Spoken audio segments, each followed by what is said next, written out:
ফ্রিতে ইন্টারনেট ব্যবহার করুন কোনো প্রকার টাকা বা এমবি ছাড়াই।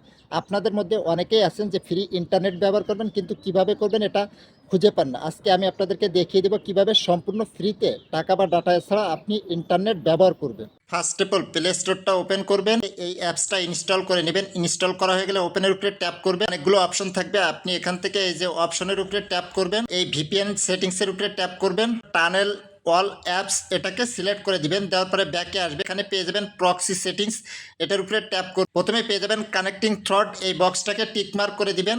ইউজ ফলোয়িং সেটিংস এটাকে সিলেক্ট করে দিবেন। তারপরে হোস্ট অ্যাড্রেস এটার উপরে ট্যাপ করবেন। এখানে কিন্তু আপনার হোস্ট অ্যাড্রেসটা সঠিকভাবে লিখতে হবে। হোস্ট অ্যাড্রেসটা ভালো করে লিখে তারপরে ওকের উপরে ট্যাপ করবেন। দেন এরপরে পেয়ে যাবেন পোর্ট, এই পোর্টের উপরে ট্যাপ করবেন। ট্যাপ করার পরে এখানে 8080 লিখে আপনি ওকের উপরে ট্যাপ করবেন। ইউজ প্রক্সি অথেন্টিকেশন এটাকে সিলেক্ট করে দিবেন। সিলেক্ট করার পরে ব্যাকে আসবেন, নিচে পেয়ে যাবেন স্টার্ট, এই স্টার্টের উপরে ট্যাপ করবেন। ট্যাপ করার পরে পারমিশনটা অ্যালাউ করে দিবেন। অ্যালাউ করার পরে সাথে সাথে কিন্তু ভিপিএনটা কানেক্ট হয়ে যাবে।